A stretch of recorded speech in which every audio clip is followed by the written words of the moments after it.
All right, everybody on the line. I've got Angela Baltkois. How are we doing today? Fantastic. How So about you?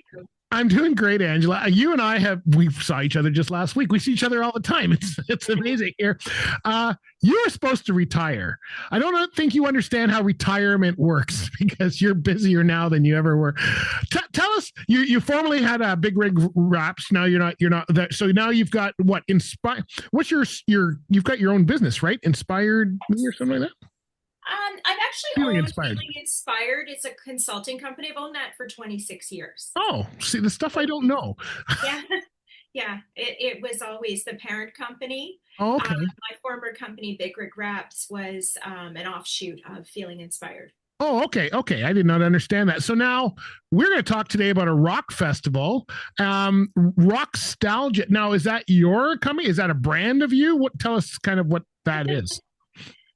Rockstalgia is a word we I guess we made. Basically, we are combining rock with nostalgia. Oh, nice. My great things. And so, who's in the company with you? Is your daughter working with you, or is she just one of your stars? Let's start Yes, there. actually, this is a joint venture with a few of my musician friends. We have a full board of directors. We currently have a staff of four, Okay. and my husband and two of my daughters are actually involved in this business with me. Okay, that's great. So now, let's give a plug to your daughter, even though she's not here. Give us a plug because she's actually performing at one of your first events that you're having later on today, right? Yes, yes, that's Katie Lane. Okay. She's a 19-year-old singer, songwriter, excellent guitarist. Boy, that kid can play. Yeah. Yeah. um, so And she's got her own music out and stuff. Has she got a yeah, website or anything? Or yes, she does. It's katieLanemusic.com. okay, So she's a solo artist, and she also is part of a band. The band is called the Doomsday Poets. okay, all right. Wow, wow. Now, were you always into music? Is this? Yes. I've known you for years, and I did not realize that we had this connection going here. Oh yeah, yeah. Music has been my life, my whole life. Yeah. When I was a little kid, I had parents that had, the whole Technique stack stereo, with the Buddha sitting on top, and the music was all, from the moment though they got up in the morning until late at night. The music was always playing. My friends all used to say, "Man, your parents are so cool," because they listen to great music. A lot of my musical influences come from, stem back to childhood and the Right. music that I heard, constantly playing at home. That is so funny that you say that because I'm the exact same way. My parents were from Guyana. They came up the year before I was born. And in Guyana, nobody has TVs and all those things. They only have music. That's why in the Caribbean everybody loves music because they really don't have a lot of that. They do now, but they didn't back in the day. And so everything was parties and music and instruments and all that kind of stuff. And my parents weren't musicians. I was a drummer when I was 13 for a couple years, but haven't picked up sticks since. But that music influence. I mean, my wife goes, "How old are you?" Because I'm like, Frank Sinatra, all that stuff is really what I'm into a lot. My teenage years went to rock. So it's funny that you say that. Are you a musician yourself? Did you ever play? No, No, you no, don't have but to play. You music can has just love been it. a huge part of my life, my whole life. I would say I've been to hundreds of concerts in my lifetime, and I'm probably partially deaf to that's my badge of honor. I've been going to concerts since I was, I don't know, 9 or 10 years old. So concerts have always been a big thing. I mean, Christmas is hilarious around here. Underneath the tree, it's all envelopes. We give Oh, each other concert tickets.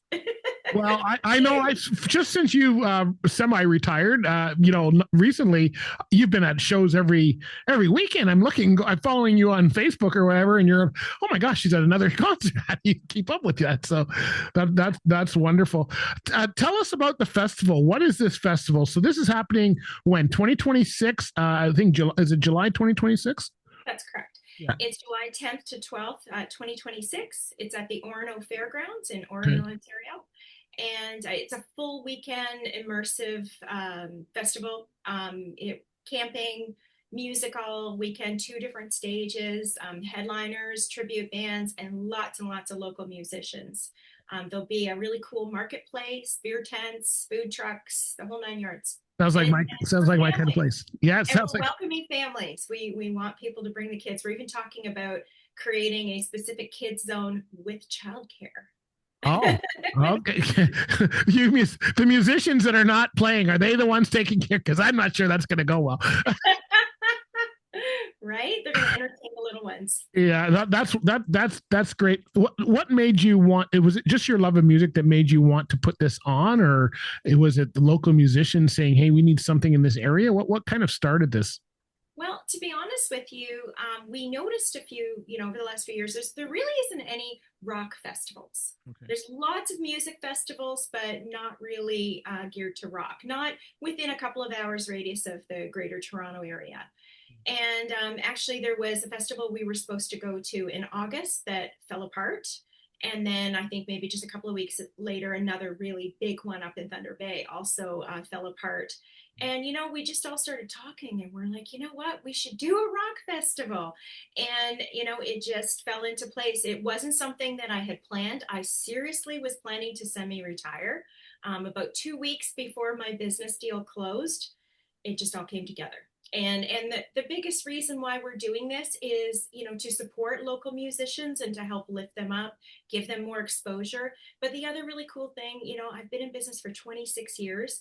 And what excited me is I thought about all the businesses I can help, all the people I've met along the way in business. I mean, we're planning on supporting a lot of local businesses. We're also planning on supporting charities and different causes. So I think that that's a lot of what's driving us to do this, and we're planning to do it annually. This is just year Nice. one. Nice. That's wonderful. So now you've mentioned rock. I know a lot of people that are rock, but also I know a lot of people that are, country and other things. So is it only rock musicians, or what type of musicians are you looking for this? Well, for Rockstalgia, rock. We're definitely, could be classic rock. Rockstalgia is a celebration of 70s, 80s, and 90s music. So that's what the festival will be all about.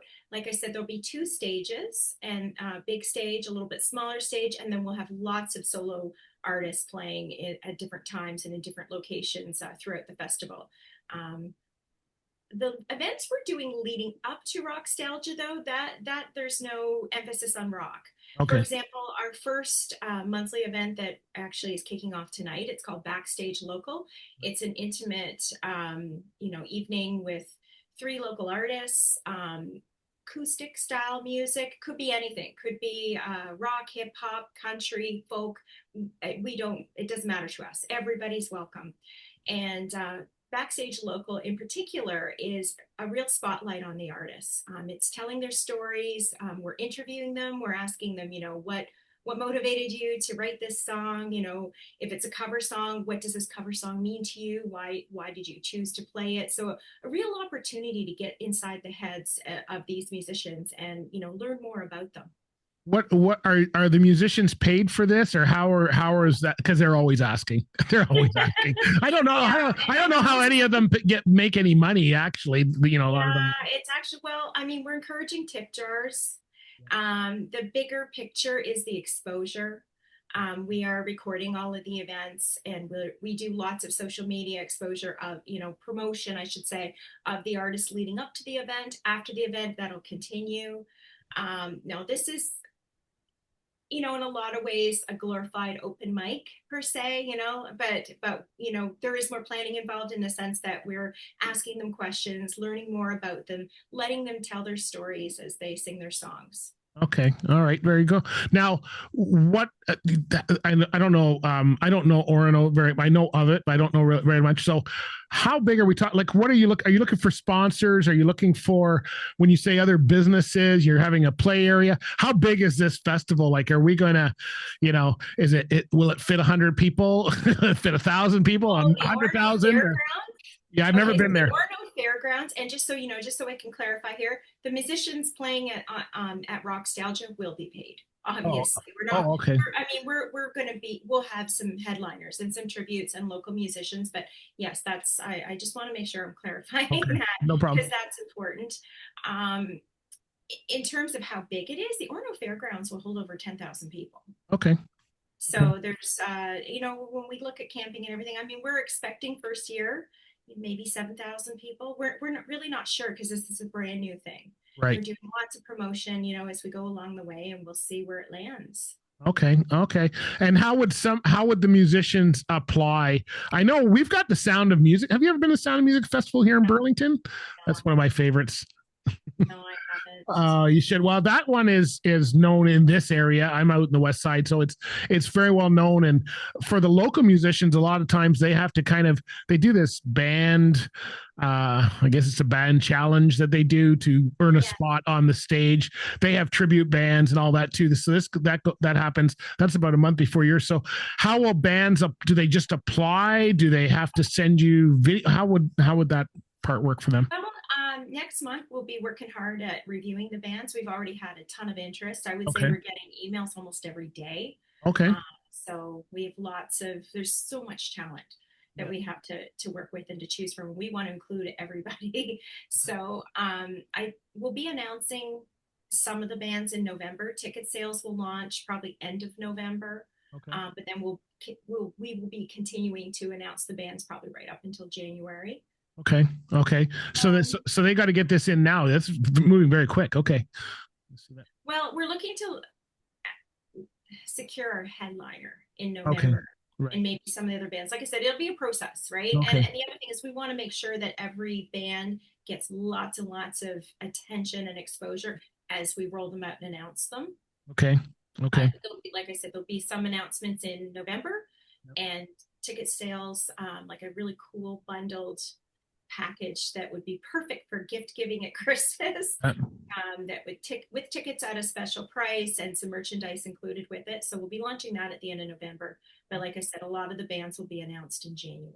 Okay. All right. And is that the cutoff then? So if bands don't apply by, I don't know, is there a cutoff time for band applications? Because I know a lot of indie bands, they're all going to be asking. So I want to try and make sure I got the right stuff. I'm not sure, to be honest with you. Okay. That's not, we do have other people on our board that are responsible for Okay. managing the stage and the talent. So, Okay. I mean, we can actually set a deadline for that, but I think we're looking at probably having everything secured and in place by latest February, March. Okay, I see. Okay. And the bands, I guess, like, would they have to have your own music? Is there, I don't know, maybe it's on your website. Is there criteria for the bands? Like how, for me, we have some preferred artists on our station here. They have to have their own music. It's one of the criteria. Like a lot of people do covers, but that's, so what, do you have any criteria for that? Or do they have to be certain level of playing, I guess? I don't know if I'm saying that correctly, but you know what I mean. Right. I mean, again, the main thing is the festival's all about rock music. So Okay. it'll be 70s, 80s, and 90s rock. And that's really originals, covers, Okay. tributes, headliners, that type of thing. Okay. As long as it fits in that classic rock style. Yes. All right. But let's go back to Backstage Local, because Backstage Local is for any artist of any genre. And the whole objective behind it is for us to make discoveries every month of new artists, right? This is our way of giving back to the musicians by, giving them lots of promotion and exposure, but also giving them a shot at getting on our stage at Rockstalgia. So we're doing those events monthly in 3 different locations in the Cobourg area, Peterborough, and Durham, Clarington region, which is kind of where the festival is going to be held. So we'll be hosting one of those a month, every month leading up to the festival. We're also doing something for bands, and that one's called the Main Stage Challenge. And the first event for that kicks off on November 16th. And that again is all about, us finding great bands for Rockstalgia. And that contest in itself is going to be really exciting, because basically there'll be 3 events leading up to Rockstalgia, and the bands will have an opportunity to get lots of exposure and win amazing prizes. I know some of the prize package right now, but it's going to be very exciting. And I think, and that's open to any genre of music. It doesn't have to be rock. Well, I think you're starting a big thing here, and that's. I know local musicians are always looking for places to play, and I know a lot of the local artists that I know are kind of past that stage of the bars. You know, they're looking for things like a festival and those kind of things to get out there and do their thing. So, sounds really exciting, Angela. Congratulations to you and your team for doing this. But I know the way that you are with your business skills. I'm sure this is going to be very successful, and we'll certainly like to help you out with that as well. So yeah, so it's good. Where should people go to learn more about this? Where's the best way for bands to apply and for people to kind of buy tickets and watch what's going on? Actually, our website, Okay. rockstalgia.com. Okay. It currently is just one page teaser, but there's a couple of forums on there there's a form for bands to apply. There's a form on there where you can enter to go into our monthly contest for VIP passes, because every month we're giving away a set of 2 VIP passes. Okay. And just to stay updated, we're actually in the process of building up the whole website, but right now it's just that one page teaser. So in the coming weeks, the rest of the website will be up and running. Well, good. Well, that sounds exciting. Rockstalgia 2026. I can see it. Well, Angela, thank you very much for your time. That's awesome. I good luck with this. I hope it goes well. We're going to keep an eye on it from here for sure. And I don't get down that way very often, but I might have to make the trip. We'll see how it goes. Anything else you'd like to share? Anything I missed in my questioning of that you think might be of interest to people? No, that's good. If any musicians are listening to this, any artists, feel free to reach out. Like I said, any genre, it doesn't matter what type of music, hip hop, country, it doesn't matter. We're all about celebrating musicians, and we want to uplift them and give them lots of exposure. Yeah. I'm the same way. I've got lots of friends who are musicians, and this is a great way to get them involved. So I will be pushing this around for you, and good luck with it. I hope it goes really well. Thanks, Bruce. Thank you.